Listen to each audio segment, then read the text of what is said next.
With Harry Kane seemingly on the verge of leaving Tottenham, I'm going to run you through 5 players who I think could replace the Englishman up front for Tottenham Hotspur.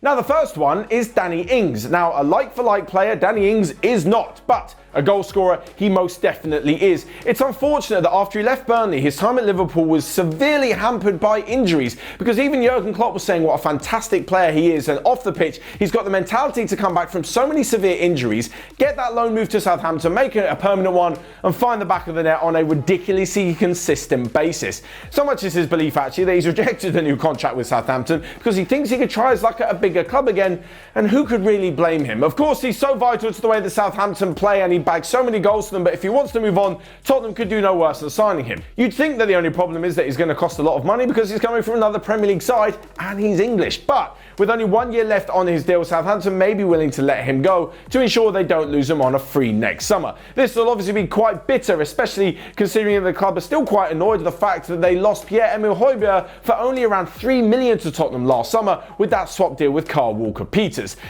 Tottenham might have to play a different style of football should Danny Ings come in. He's not necessarily the best at holding up or linking the play, much like Harry Kane is. Having said that though, if they've got more creative midfielders, if they're better going forward, Tottenham on the whole, and they can get the ball in the box, that's exactly where you're going to find Danny Ings putting it in the back of the net. And moving on from Danny Ings, very experienced player, to someone who's not very experienced at all, and it's 21-year-old Dusan Vlahovic from Fiorentina. Now he scored 21 league goals in Serie A last season. That's incredible. Like, that is a seriously good number for a player who's pretty much only entered his first full professional season as a footballer.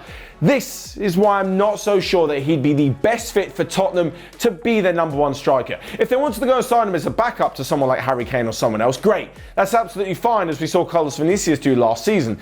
But to be the main goal getter and to put so much pressure on a 21-year-old, he's going to have to perform extraordinarily well, especially when you consider that the Italian club want around 50 million euros for his services. The one good thing about this, and much like with Danny Ings as well, is that despite the fact Fiorentina want 50 million euros and quite a lot of clubs are interested in the forward, he's only got 1 year left on his current deal, meaning that Spurs could sign him for a cut price. But even then, when they do, is he really going to be good enough to replace Kane immediately? You're kind of worried that a settling in period may leave Spurs with a lack of goals up front. Moving on then, and to someone who isn't experienced in the Premier League either, but certainly knows how to find the back of the net in English football, and it's Ivan Toney from Brentford. I know what you're thinking, Matt, why would Spurs go and sign someone from the Championship to replace Harry Kane, one of the best strikers in Europe? Well, because the Championship has provided some pretty good strikers, not least Ollie Watkins, who came from Brentford in the Championship and had a very good season with Aston Villa. Ivan Toney took over his mantle at the West London club and bagged a record 31 goals in the Championship as Brentford sealed promotion back to the Premier League, to the top flight of English football for a very long time. If Toney does not make the move to Tottenham, I'm sure he'll still have a brilliant season with Brentford, but taking that step up to the next level could really continue his meteoric rise. I mean, after all, Spurs signed Dele Alli from League One, and that turned out pretty damn well for the first few years, certainly. So maybe the same thing could happen with Toney. Next up then, and it's a player who I think Spurs wouldn't actually have to go out and sign, but he'd be part of the swap deal that sees Harry Kane move to the Etihad and to Manchester City, and it's Gabriel Jesus. For some reason, no matter even when Aguero's now left the club or when Aguero was injured for the majority of last season, Pep Guardiola still manages to tinker with his side to the point where Gabriel Jesus is no longer needed in the starting lineup.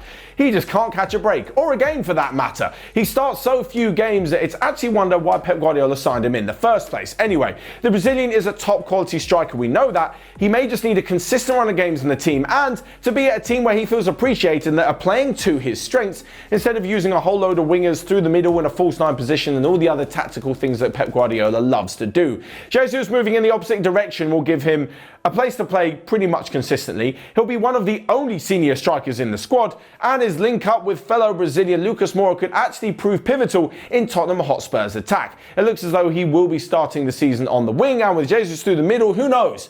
Maybe Spurs could actually find themselves a very good goal scorer to replace Kane. Of course, they're not going to replace Kane in the style of play, but at this point, it's more about getting the goals first and foremost, and they can worry about the assists and everything else wonderful that Harry Kane did later on. Finally then, and we're talking about another player who needs a bit of love, who needs to know that he's welcome and needs to know that he fits into the team and he can get a consistent run of games, that's if he's not injured, and it's Anthony Martial. Now, when Manchester United were linked with a bid for Kane earlier on in the summer, he was also part of the rumours that included a swap deal, plus a lot of money, much like with Gabriel Jesus. And this is one that I think could really work. We've seen it at Manchester United, as well as the lows, as well as the injuries, as well as him being out of form, not really finding his position. We've also seen what Martial is capable of, which is pretty much an unbelievable attacking player with all the skills that you'd need to be successful in the Premier League. I mean, it's no wonder why Manchester United paid so much money in the first place and have given him so many chances over the years. Still only in his mid-20s, I think the game is the same as Gabriel Jesus. If Martial goes to a team where he's playing consistently, where he knows what his role within the team is, and the fact that he can play out on the left and means he can swap over with Heung-min Son quite a lot, I think this could be quite a fruitful deal for Tottenham.